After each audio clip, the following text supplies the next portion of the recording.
Next exercise में हम divisibility के बारे में पढ़ेंगे. Let R be a commutative ring and a b belongs to R and a non zero element है. Then a is set to divide b. आपको पता ही वैसे इसकी डेफिनेशन की ए बी को तब डिवाइड करता है अगर आप बी को लिख सकते हैं एज ए का मल्टीपल. ठीक है ना. तो ए सी. ठीक है. There C belongs to R. Then we say that A is a factor of R and A is proper factor of R अगर ये दोनों के दोनों नॉन यूनिट्स हो. क्योंकि अगर मान लो सी यूनिट बन गया, मान लो ये 1 बन गया, यूनिट मतलब 1 - 1 कुछ भी हो सकता है ना. तो मान लो ये यूनिट बन गया तो ये इवेंचुअली इसी के इक्वली बन गया तो प्रॉपर यूनिट नहीं हुआ ना. तो प्रॉपर यूनिट होने के लिए ये दोनों नॉन यूनिट्स होने चाहिए, याद रखना. प्रॉपर यूनिट्स प्रॉपर फैक्टर्स में ये दोनों नॉन यूनिट्स होने चाहिए. एसोसिएट्स की definition. Let R be a commutative ring with unity.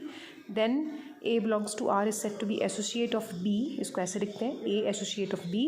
If A is can be written as BU where U is some unit of R. अब इसका example समझाती हूँ एसोसिएट्स का. n इंटीजर के associate लिखने हैं तो एक तो वो खुद n होगा, एक -n होगा. क्योंकि n को अगर आप लिखना चाहो ना एज A को लिखना चाहो BU की फॉर्म में तो n को लिख सकते हैं 1 × n where 1 is unit element. इसमें u यूनिट था ना, इसमें n यूनिट 1 यूनिट है तो n का एसोसिएट बन गया. और n को ऐसे भी लिख सकते हैं n = n -n और यहाँ -1 लिख सकते हैं. सी ये यूनिट है, ये u है और n किसका एसोसिएट हो गया -n का. तो n के दो एसोसिएट्स हुए n n -n. Z8 की बात अगर करें तो Z8 में पहले देखा करो यूनिट्स क्या क्या है. यूनिट्स हैं 1 3 5 7. इनके इन्वर्सेस एग्जिस्ट करते हैं ना Z8 में. तो 2 के अगर एसोसिएट लिखना चाहते हो तो 2 को लिख सकते हैं 2 × 1. 2 तो 2 × 1 होते ही है ना, ये यूनिट है तो 2 का एसोसिएट क्या बन गया 2 बन गया. और 2 को लिख सकते हैं 6 × 3 वेयर ये यूनिट है तो जो बचा हुआ एलिमेंट है वो क्या बन गया एसोसिएट. 2 = 6 × 3 होना भी चाहिए, ये भी देखना है आपने. सो 6 × 3 18 होता है ना. तो Z8 में 18 = 2 राइट. इसलिए 2 को = 6 × 3 लिखा है. 3 यूनिट है तो 6 क्या है एसोसिएट. सो 2 के दो एसोसिएट्स आए हैं 2 और 6. प्राइम एलिमेंट क्या होता है. प्राइम एलिमेंट अगर मान लो आपके पास रिंग कॉम्यूटेटिव रिंग है विद यूनिटी है तो कोई भी नॉन ज़ीरो एलिमेंट जो यूनिट ना हो और ए बी को डिवाइड करे then either it divides A और B then we set P is a prime element. Irreducible element भी वही है. कॉम्यूटेटिव रिंग विद यूनिटी ले लिया आपने. पी कोई भी नॉन यूनिट एलिमेंट है देन अगर पी को लिख रहे हो ए बी की मल्टीप्लिकेशन में देन ईदर ए और बी इज़ अ यूनिट. ठीक है. मतलब P has no proper factors. दोनों के दोनों नॉन यूनिट नहीं होंगे. अगर दोनों के दोनों नॉन यूनिट होंगे तो वो बन जाएगा. अगर दोनों के दोनों नॉन यूनिट होंगे तो वो प्रॉपर फैक्टर्स आ जाएंगे ना. तो हमने कहना है कि P इरिड्यूसिबल है, मतलब उसको प्रॉपरली फैक्टराइज नहीं करा जा सकता. ठीक है. इसलिए P के कोई भी प्रॉपर फैक्टर्स नहीं है. हम कहेंगे P इज़ इरिड्यूसिबल. इसके एग्जाम्पल्स पढ़ते हैं. Every prime number in Z is a prime element as well as irreducible element of Z. So कोई भी प्राइम नंबर ले लो आप Z में, उसको ना आप फर्दर फैक्टराइज कर सकते हो. अगर 5 ले लो, 5 को 1 × 5 ही लिख सकते हैं ना वेयर 1 इज़ अ यूनिट. तो 5 को as the product of 2 non unit elements मतलब प्रॉपर फैक्टर्स नहीं बना सकते ना. सो इसलिए P या 5 is irreducible element. Similarly prime element भी होता है क्योंकि अगर 5 अगर 2 मल्टीप्लाई कर रहा है 2 नंबर्स की मल्टीप्लिकेशन को तो आप जैसे मान लो 5 15 को डिवाइड कर रहा है तो 5 अगर मैं इस देखूँ तो ईदर 3 को डिवाइड करेगा या 5 को करेगा, है ना. 5 divides A × B then 5 either divides A और divides B. Here 5 divides B right. Q has neither any irreducible element nor prime element because every non zero element of Q is a unit. तो prime element और irreducible element बनने के लिए P जो है वो non unit element होना चाहिए. लेकिन Q में तो कोई भी नॉन यूनिट एलिमेंट होते नहीं है. Q के तो सारे एलिमेंट्स यूनिट एलिमेंट्स होते हैं. इट मीन्स हम कह सकते हैं कि Q के पास ना कोई इरिड्यूसिबल एलिमेंट है और ना कोई प्राइम एलिमेंट है. ठीक है. अब कुछ और एग्जाम्पल्स पढ़ लेते हैं. मेन वही चीज़ करवा रही हूँ जो शॉर्ट में आ सकती है. ठीक है. सारी चीज़ें नहीं करवा रही हूँ. ये वाली थ्योरम आप खुद अपने आप कर लेना. थ्योरम नंबर 3 ईजी है इसका प्रूफ. अगर नहीं समझ में आएगा तो आप definitely you can ask me. Every prime element is an integral domain with unity is an irreducible element. So सारे के सारे प्राइम एलिमेंट्स इंटेग्रल डोमेन में जिस इंटेग्रल डोमेन के पास यूनिटी हो वो इरिड्यूसिबल एलिमेंट्स भी होते हैं. तो P प्राइम एलिमेंट ले लो आप. सबसे पहले P अगर प्राइम एलिमेंट है तो P नॉन ज़ीरो होगा और P यूनिट होगा, नॉन यूनिट होगा सॉरी. फिर इसको इरिड्यूसिबल शो करना है ना तो आप P = AB मान लो. हम शो करेंगे A भी प्रॉपर फैक्टर्स नहीं है, मतलब A B दोनों के दोनों में से एक यूनिट है, ठीक है, नॉन यूनिट दोनों के दोनों नहीं है। सो हमने इस P को लिख दिया P×1। हमें पता है P डिवाइड्स AB, जो कि दिख रहा है कि P डिवाइड्स AB दिख ही रहा है। तो P is a prime element, it means P either divides A और P डिवाइड्स B। ईजी है, इसका प्रूफ पढ़ लेना, ठीक है, ये रिमार्क भी पढ़ लेना कि इसका कन्वर्स ट्रू नहीं होता, that every irreducible element in integral domain में not be a prime number. 3 number लिया हुआ है जो इरिड्यूसिबल है लेकिन प्राइम नहीं है, ठीक है। थ्योरम नंबर 4 का वैसे तो शॉर्ट में आने की मुझे इसकी कोई एक्सपेक्टेशन लग नहीं रही है, ये अगर आप लॉन्ग के लिए करना चाहते हो तो थ्योरम नंबर 4 मुझे बता देना, मैं करवा दूंगी, क्योंकि इंपॉर्टेंट ज़रूर है, लेकिन शॉर्ट में मुझे इसके आने के चांसेस इतने नहीं लग रहे। स्टेटमेंट क्या ये देख लो कि एवरी इरिड्यूसिबल एलिमेंट इन अ PID, स्पेसिफिकली PID की बात हो रही है, is a prime element. Irreducible element वैसे तो प्राइम एलिमेंट नहीं होते हैं इंटेग्रल डोमेन में, लेकिन अगर इंटेग्रल डोमेन PID है तो फिर इरिड्यूसिबल एलिमेंट प्राइम एलिमेंट होगा, और उसका कन्वर्स तो ट्रू होता ही होता है। तो मतलब दोनों चीज़ें होल्ड जाएंगी, every irreducible is prime and every prime is irreducible, ये देखो, ठीक है, if and only if it is irreducible. So PIDs में ऐसा होता है। नेक्स्ट मैं आपको एग्जाम्पल करवा देती हूँ 2, जिसमें हमने ZI के यूनिट्स निकालने हैं और फिर उसके एसोसिएट्स निकालने हैं, इस एलिमेंट के एसोसिएट्स निकालने हैं। तो एसोसिएट्स निकालने के लिए ना, अगर आपको यूनिट निकालने को नहीं भी बोला तो आप पहले यूनिट निकालोगे। तो सबसे पहला स्टेप नंबर 1 होता है एसोसिएट निकालने का, कि जो भी रिंग दी हुई है उसमें यूनिट्स निकालो।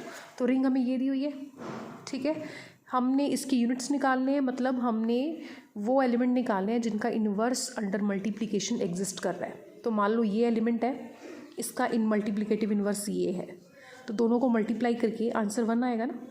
टेकिंग कॉम्प्लेक्स कॉन्जुगेट, दोनों को मल्टीप्लाई कर लो इक्वेशंस को, मतलब ईदर दिस इज़ 1 और दिस इज़ 1। मान लो ये 1 है, ठीक है, मान लीजिए ये 1 है।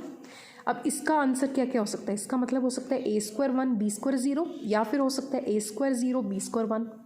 यहाँ से आ गया A की वैल्यू ±1, यहाँ से आ गई B की वैल्यू ±1। सो 4 पॉसिबल वैल्यूज़ बन रही हैं, 2 वैल्यूज़ जिसमें B 0 है, A ±1 है, अगली 2 वैल्यूज़ जिसमें A 0 है, B ±1 है। तो अगर मैं A + i B में इसको पुट करती हूँ तो पहली वैल्यू आएगी 1 + i इंटू 0 जिस 1, -1 + i इंटू 0 विच इज़ -1। फिर आगे अब हमने A को 0 पुट करना है और B को टर्न बाय टर्न पहले 1 लेना है, फिर मैंने B को -1 ले लेना है। तो ये 4 वैल्यूज़ आ रही हैं, 1 -1 i ये 4 वैल्यूज़ आ गई। ये चारों के चारों यूनिट्स हैं। अब आपने A + i B का एसोसिएट निकालना है, ठीक है। एसोसिएट निकालने के लिए आप क्या करेंगे, इसी एलिमेंट को चारों यूनिट से मल्टीप्लाई कर देंगे। पहले फर्स्ट यूनिट से करा, फिर सेकंड से, फिर थर्ड से, फिर फोर्थ से। ये चारों के चारों एसोसिएट्स आ गए, क्योंकि एसोसिएट की डेफिनेशन होती है A = BU। A का एसोसिएट B तब बनता है जब इसको यूनिट के साथ मल्टीप्लाई करते हैं ना। तो U की वैल्यूज़ क्या है, U की वैल्यू है 1 -1 i तो एसोसिएट्स निकल जाएंगे, ठीक है। ऐसे सेकेंड पार्ट में हमने शो करना है कि ये एक यूनिट एलिमेंट है इसका, फिर हमने शो करना है that this is associate of this. तो पहले इसको यूनिट शो करते हैं। यूनिट शो करने के लिए हमें शो करना पड़ेगा कि इसका मल्टीप्लिकेटिव इन्वर्स एग्जिस्ट कर रहा है, ठीक है, रिंग में।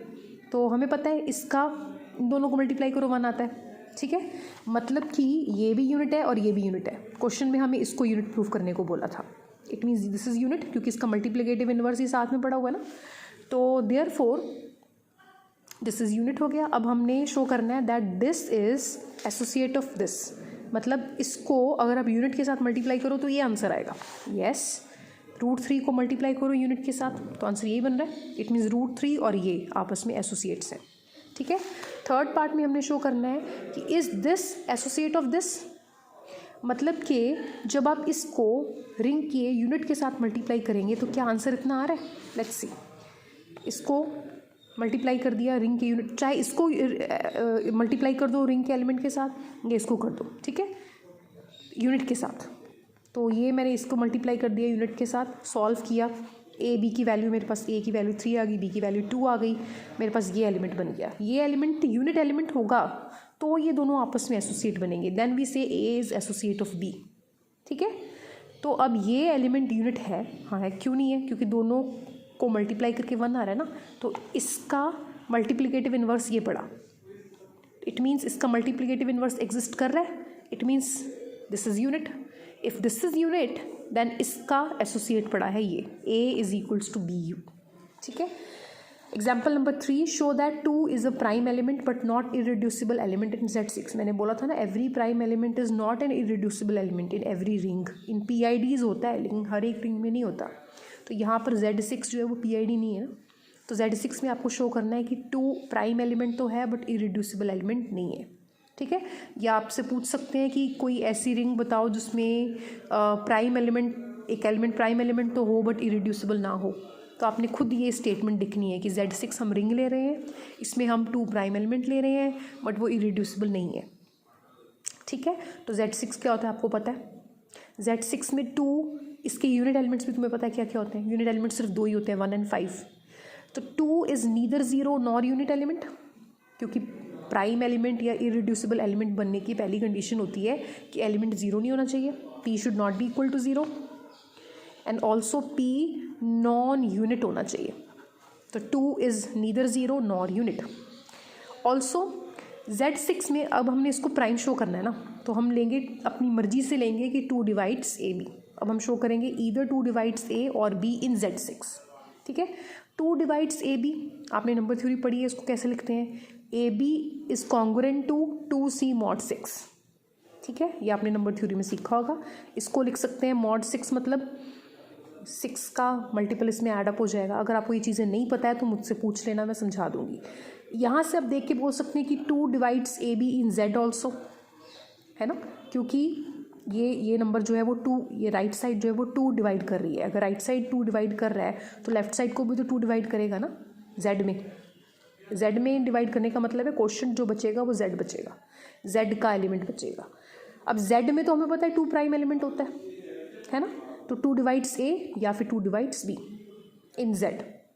अब जितने भी नंबर्स अगर इंटीजर्स हैं, इंटीजर्स में ये रूल होल्ड हो रहा है तो Z6 में भी होल्ड होगा, क्योंकि Z6 के जितने भी नंबर्स हैं वो सारे के सारे इंटेग्रल नंबर्स हैं ना। इट मीन्स 2 डिवाइड्स A और 2 divides B in Z6 also. So 2 is a prime element in Z6, but 2 is not an irreducible element in Z6, क्योंकि 2 को हम लिख तो सकते हैं 2 into 4, but neither 2 nor 4 is a unit in Z6, ठीक है। एक ये क्वेश्चन है, ये आसान है, आप ट्राई कर सकते हो खुद। Show that 3 is an irreducible element but not prime element. हमें शो करना है 3 इरिड्यूसिबल तो है बट प्राइम नहीं है। पीछे आपने 2 को प्राइम शो किया था बट इरिड्यूसिबल शो किया था कि नहीं है। यहाँ पर 3 को इरिड्यूसिबल शो कर रहे हो बट प्राइम नहीं है ये शो कर रहे हो, ठीक है ना। तो सबसे पहले हमने रिंग लिख ली, इसके यूनिट्स लिख लिए, सिर्फ +-1 दो ही होते हैं, ठीक है। 3 is neither zero nor unit, ये लिखना ज़रूरी है क्योंकि कोई भी एलिमेंट इरिड्यूसिबल या प्राइम तभी बनेगा अगर ये 2 कंडीशंस पूरी होंगी। अब हमने सबसे पहले शो कर देना कि 3 इरिड्यूसिबल है, ठीक है। तो 3 को हमने इरिड्यूसिबल शो करने के लिए लिखना होता है ना, P is equals to AB, where AB दोनों के दोनों नॉन यूनिट होने चाहिए, मतलब ये और ये दोनों के दोनों में से एक यूनिट होगा। इरिड्यूसिबल मतलब ये दोनों के दोनों में से एक यूनिट होना चाहिए। एक बार दोबारा पढ़ लेना definition, P is equals to AB, then either A और B इज़ अ यूनिट, मतलब दोनों में से एक यूनिट होना चाहिए, दोनों के दोनों नॉन यूनिट नहीं होने चाहिए, ऐसा होना चाहिए था, राइट। तो इतना आ गया, ठीक है। अब हम ये चेक करेंगे कि दोनों के दोनों में से कोई एक यूनिट है कि नहीं है, ठीक है। तो पहले कॉम्प्लेक्स कॉन्जुगेट लिया, मल्टीप्लाई करा, ये सारे स्टेप्स आपने करे हुए हैं यहाँ तक, ठीक है। ये सारे स्टेप्स यहाँ तक हैं ना। ईदर दिस और दिस इज़ अ यूनिट, क्यों, क्योंकि जब यहाँ पर 1 आया या फिर यहाँ पर 1 आ गया तो दोनों में से या फिर ये यूनिट बन जाएगा ना। अगर दोनों में से एक यूनिट बन गया तो 3 इरिड्यूसिबल एलिमेंट हो गया, राइट। सो इरिड्यूसिबल तो है लेकिन प्राइम नहीं है। उसके लिए हमें पता है 3 डिवाइड्स 9, और 9 को हम इस तरह से स्प्लिट करके लिख सकते हैं। आप मल्टीप्लाई करके देख लीजिए, ये 9 ही बनता है, ठीक है। सो 3 डिवाइड्स इन दोनों की मल्टीप्लिकेशन, बट हमें पता है ना 3 इसको डिवाइड करता है और ना 3 इसको डिवाइड करता है, ठीक है। It means 3 divides AB but neither 3 divides A nor 3 divides B. It means 3 is not a prime element of Z root -5.